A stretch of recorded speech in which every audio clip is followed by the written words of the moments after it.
Hey everyone, welcome to Contest Prep University. I'm Joe Klemczewski with Adam Atkinson, and we're going to start a new series. It's going to be a little bit longer form. It is called Coaching Behind the Scenes. And my idea for this, as I was telling Adam, is that we understand that a lot of coaches watch our channel, as well as a lot of clients. And sometimes we're giving information to one group or the other, clients or coaches. And I thought we could do a series that kind of brings everybody together and really helps the client understand what it's like to be a coach. What's it like from our perspective, so that you can understand some of the decisions we have to contemplate, some of the moves we have to strategize. And maybe that'll help you understand your coach a little bit better, have a better relationship with your coach. Maybe in the future, as you work with other coaches, you're going to have a better idea of what to look for. But Adam, what I want to chat about in this first episode of this series is client communication modeling. How do we actually even decide how we communicate with clients? And the irony is, as I was the first online coach to create this model and do it as a full-time business, almost everything I've ever done has just been copied for the last 15 to 20 years. I rarely find anybody doing anything differently. And even I have evolved to several iterations better than what I was 15 or 20 years ago. But I think there has to be kind of an open discussion of what this even looks like and why does it have to be a certain way. So I've got this chat broken up into a couple categories, and I thought it'd be better to just talk about it in the flow of which we engage our clients. So the first being the whole connection process. Recently, I've noticed, Adam, that when a client is kind of feeling me out to see if this is somebody I want to hire, they'll even tell me up front, I'm contacting a bunch of coaches and I want to see who's the right fit. Sometimes I'll even see that it's like blind copied, like they're just hitting, who knows how many coaches at once and just seeing who comes back with the best answer or so. So it's almost like an audition. Mm-hmm. But what is your perspective and how do you handle that? How are you communicating with these clients who are inquiring, and what kind of information, and even what format? Is it all email? Do you jump on the phone with them, a video chat? How do you first engage a potential client? It's a good way to learn about the client. A lot of times, especially if they've worked with somebody before, they kind of tell you the prime reason, like maybe they left that coach or maybe for whatever reason it didn't work out. A majority of our inquiries are because their coach micromanaged them or their prep was too strict. We're kind of known as like the grandfather of flexible dieting over here. So people know that we typically use the flexible dieting approach. Now, I do have a few people that do prefer a meal plan, or they're into the flexible dieting and they want some more structure, and we do that. But it's a really good time to feel out your client, jump on the phone with them, decide if you guys are going to be a good fit. I have other coaches as well, so sometimes I do get on the phone, and if somebody is maybe newer, I might actually refer them to Zach, Kat, or Roseanne, depending on what their goals are. But about 3 times this week, we've had people who we have referred out to because I felt like personally I wasn't going to be the best fit for them. And the client overall was happy with that because now they're working with someone who will be a good fit for them. Yeah, and I'll tell you where this really comes up as a factor, because it happened to me this week. Back in the day, 15 or so years ago, when I was starting, probably closer to 20, but 15 maybe, where I was doing this really full time with 200 to 300 clients on my training roster at a time. But it seemed like email was enough. And maybe that's because the whole digital revolution was also just getting started and people were just getting used to social media and everybody was just getting their first smartphone. So, the written communication was a little bit of a safety net, it seemed. Like we didn't have to wait for phone calls to be scheduled. We didn't have to leave each other voicemail back and forth. You could just rapid fire this information. And so I just rarely did anything else. It's surprising how few times I would actually get on the phone with somebody. Then, as people got more and more used to that type of communication, I think it became pretty well accepted that it was a little bit less personal And it was sometimes surprising that when you get on the phone with somebody or in a video chat that, wow, that was really cool. You get to hear their voice, you get to put that name to a face. And so that became almost the preferred mode of communication. If you're, quote, serious, if you're going to really give me the respect and time that I deserve, you would at least jump on the phone with me. So I started doing more of that. And now with video chat, that can be even more helpful, because now you have the mirror neurons, you're looking at body language and facial expression, all that. But here's why that's important, Adam. I had a client that was referred to me, and there was a little bit of skepticism in my mind that I would be the best coach for this person. And so I thought, there's a lot of things I just want to make sure I convey. So I said, hey, let's jump on the phone. And all of my fears were confirmed in the fact that this was a general population client who I thought would need a lot of support, a lot of education. And I worried for her if I was going to be the right person. But I bet on me being able to overcome those obstacles, me being able to take the time, do what she needed, and bring her along. This is somebody who wanted to lose more than 150 pounds. It's a true life and death situation. So I thought, man, I can't just say no. I'm going to do what it takes to help this person succeed. But through our written communication and through our first phone call, which I would call kind of a discovery call where, she hasn't hired me yet. There's no professional relationship, but I wanted to see what would transpire with that better level of communication. Then when I sent her programming, which we're going to chat about soon, there was a lot of confusion, some rapid fire, frustrated email. And I said, okay, let's jump on a video chat. Now I want to see you face to face. I need to bring the temperature down a little bit because she's really frustrated. And Adam, that truly worked in terms of by the end of that session, she was happy. We saw eye to eye. Everything was great. And then 3 days later, I just had to say, look, here's a refund. You need a different coach, because she was so negative and was just not willing to take the time. And I won't get into all of that. I'm not interested in assigning blame to either of us, but through my written communication, through my phone call communication, and even a video chat, I kept seeing over and over that this is just going to be a tough person for me. As I said, I rolled the dice. I was willing to try, but in the end, I was right in my intuition, and it just wasn't going to work out. So on this whole onboarding process, when you have a potential client trying to make that decision, do you find yourself trying to, quote, sell? Are you like, man, I'm going to put my best foot forward. I'm going to make sure she knows I'm the best coach. And you feel like you're in this capitalistic grab where you've got to be the first one to get that yes, or you're going to lose money, and that affects your bottom line. It affects your staff and your growth. Or do you just not care about that? I'd be like, what's your mindset going into that pitching process? Yeah, honestly, if you do feel that kind of anxiety, I find that it won't work out for you in the long run. I just find the more relaxed you are in a sales situation, the better off you're going to be, the more you're able to listen and communicate with the client. But, it's difficult because it's so much better now that I have my staff, because just like you said, sometimes on a phone call, there can just be this red flag of, do I want to work with this person or not? And if I get a few red flags, I'm usually going to refer them out, because if I take that person on, both of us lose. So, even though if I didn't want this client, I'm still going to be upset that they're gone. That's just how I am. And I accept that as a failure that I couldn't help somebody. And sometimes we know we can't help people. So that's where I really do like to refer out. Sometimes in sales calls, you get really good competitors who reach out, and that they're shopping around.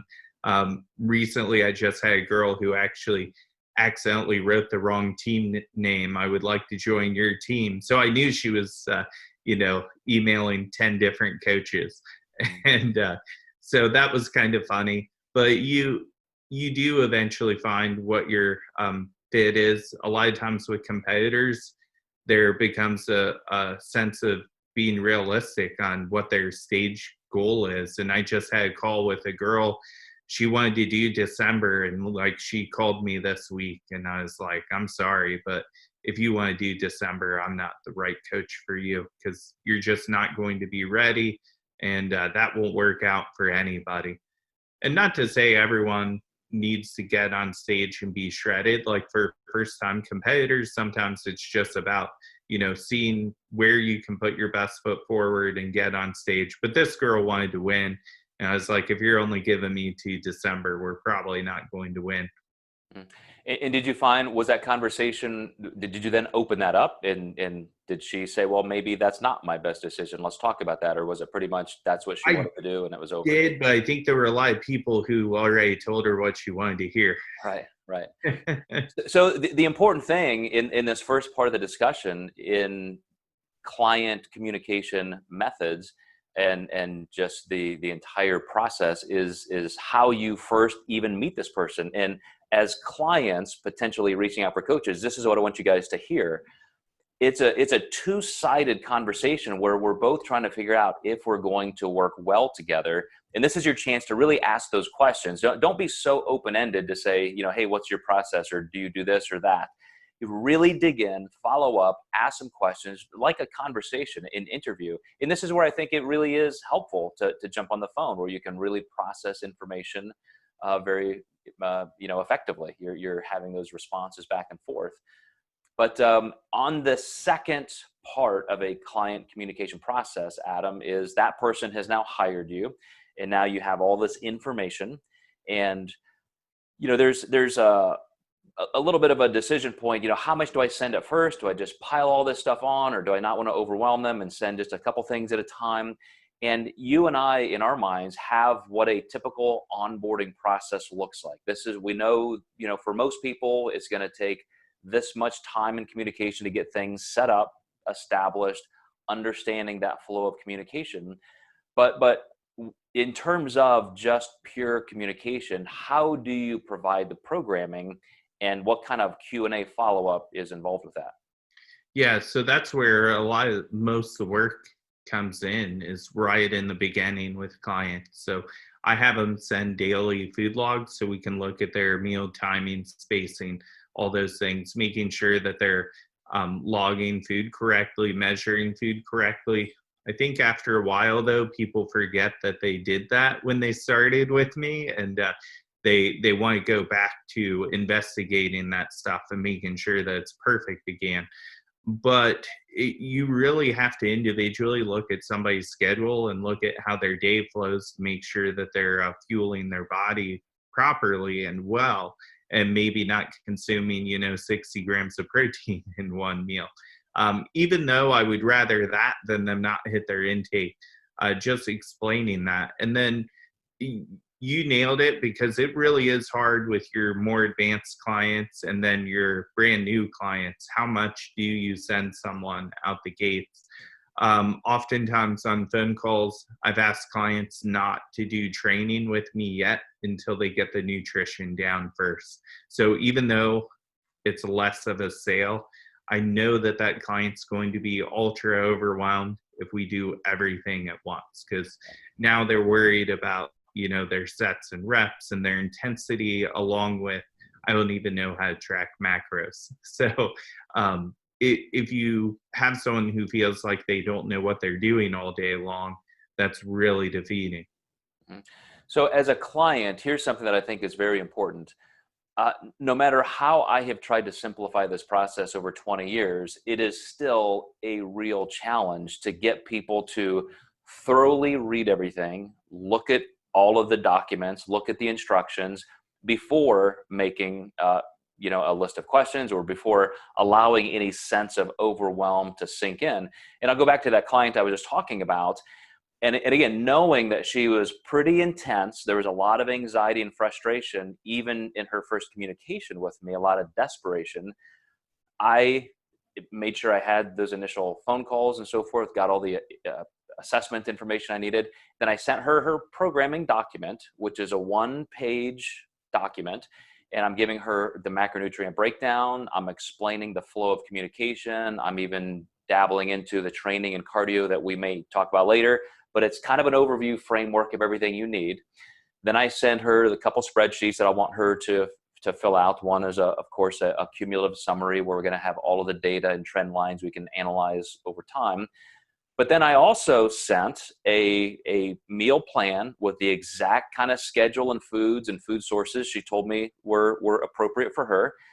Then, besides a little description with kind of bullet points of everything she's included, I said, and please watch this video. I want you to read the program document, one page, watch this video, and then let's schedule a time to chat again on the phone.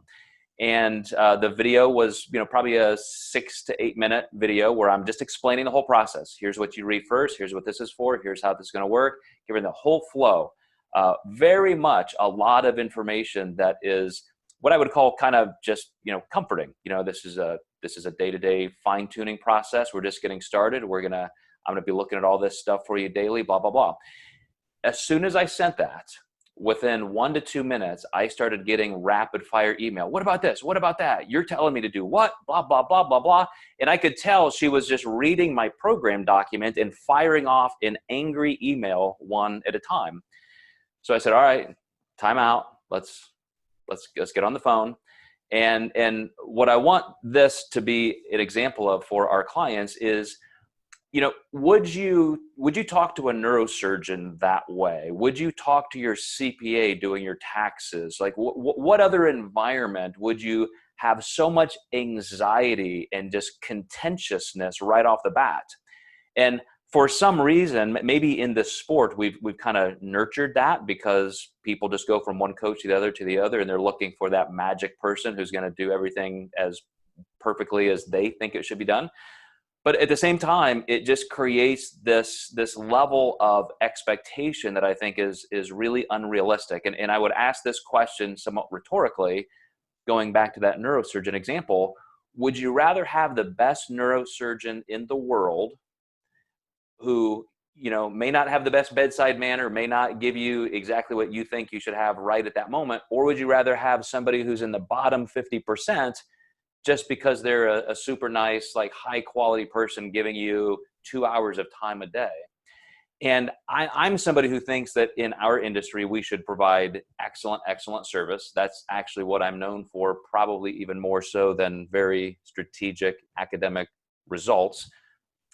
But at the same time, as a client, you need to make sure that you're giving this coach a chance to really explain themselves, and that you're taking the time to be patient and let this roll out with very good articulate questions along the way.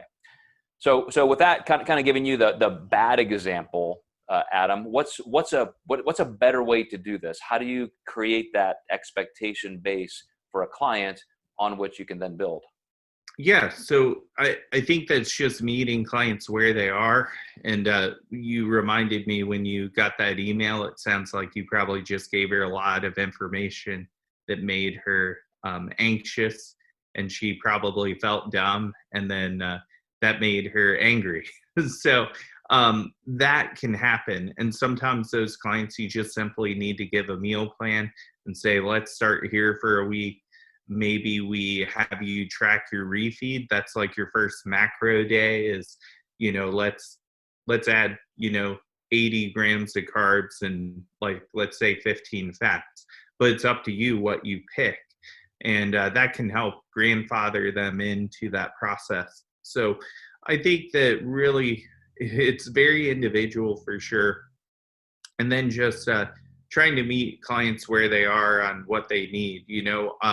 I just recently created a new email that's SeeYouLaterLeanerHelp@gmail.com. And basically, I want my clients to CC me in that email. So I tell them 3 times a day, I check that. I just know if you send it there, it requires like immediate attention. So you skip the front of the line if you go to that email. So I ask people to use it maturely and responsibly. Before, what we were doing was an all caps help, which you had taught me. And that worked for a long time, except for people are not deleting the help when they send their next email. So when you hear noise, you just stop listening to the noise after a while. Or you're like, is this really a help, or is it still the help from a couple weeks ago? So, that system worked for a long time, but I have tried to instruct my clients delete the help. I think I did 2 weeks ago. And actually what happened, I missed one and a client quit. And I was like, you know what?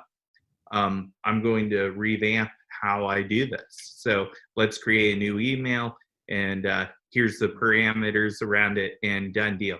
So I checked like today, I had like 5 in there already. So I was like, this is perfect. So it's great because it's all categorized into one spot, and I don't have to fish through my email for everything. So I think not only is it better for my clients, it's going to be better for me too. We are human, we do make mistakes, and I hate to lose somebody that way, but I'm always willing to look into myself, reevaluate what I need to change and help. So yeah, that was just one instant, but I think that you have to be dynamic as a coach. Maybe not always with your whole crew, but sometimes like individually. I have clients that, do need more phone calls than other people.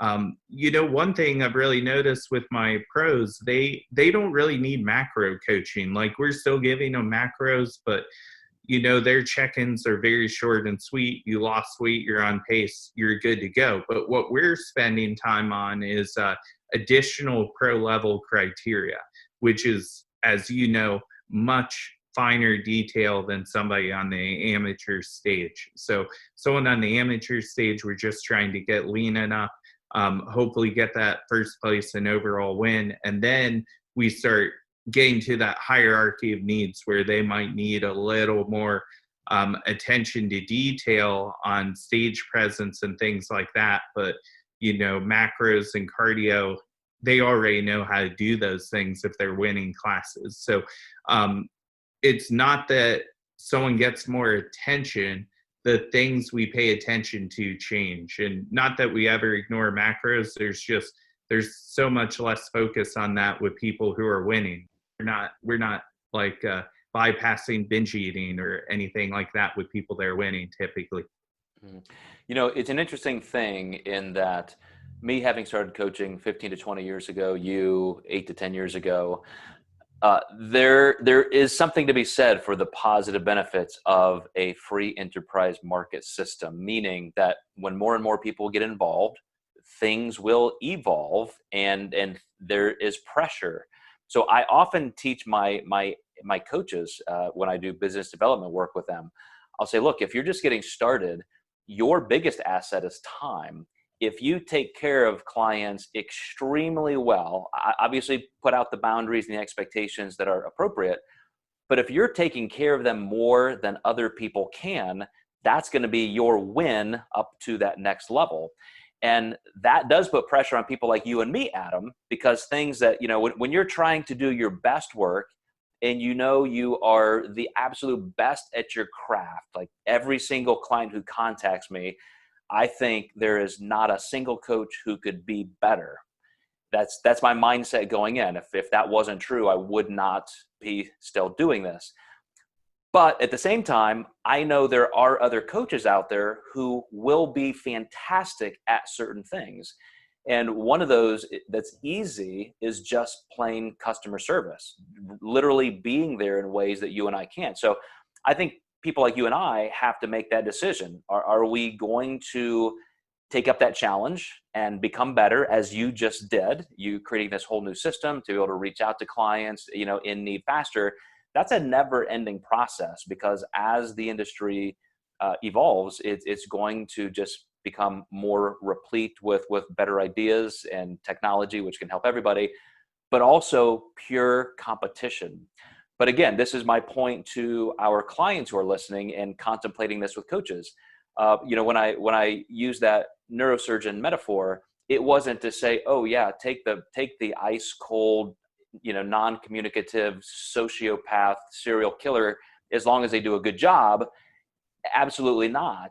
It's incumbent upon you as the client to say, hey, let me talk to these coaches and see who's got what personality, what their process is like. Really ask those detailed questions, because you are not only going to expose the reality that you may then live, but you have a chance to change it. You have a chance to say, look, this is what I kind of want and need. I understand what your process is. Would it be okay, if I tell you that here's where I'm comfortable, and you guys could come up to that mutual agreement point?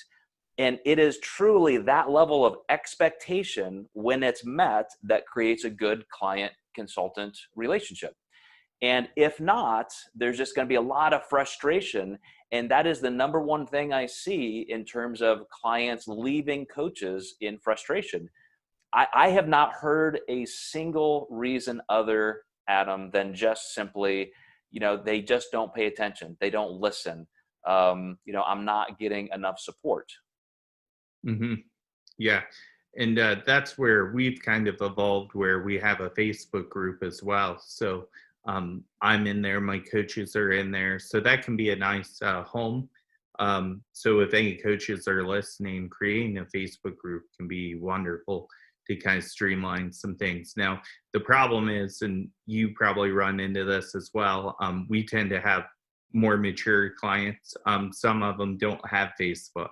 So you can't make it your end all be all, or some people may not add themselves into the group because they're shy, or I had an IFBB pro sign on with me, and she doesn't want her old coach to know that she's with me yet, so I had invited her to the group and she didn't accept yet. So there's going to be things like that make social media communication not your main thing. So, and that's always why I tell my clients, email is always the best way to get a hold of me. And then of course, when you're in peak week, that's where we really start the text feed and making sure that you get that really immediate support for show day. Yeah, this is something that's going to continue to be a problem, because as new platforms come about, everybody is just in different places. So I missed some critical information from a client who just out of the blue started messaging me through Instagram. And I just don't check Instagram for communication. It's just not my thing yet, because I do with such a consulting load, I end up in my inbox, most often. And so you're exactly right, though, asking people to join this platform or do that, or join this group plus email. If you're just one step too complicated compared to the norm, you're going to lose.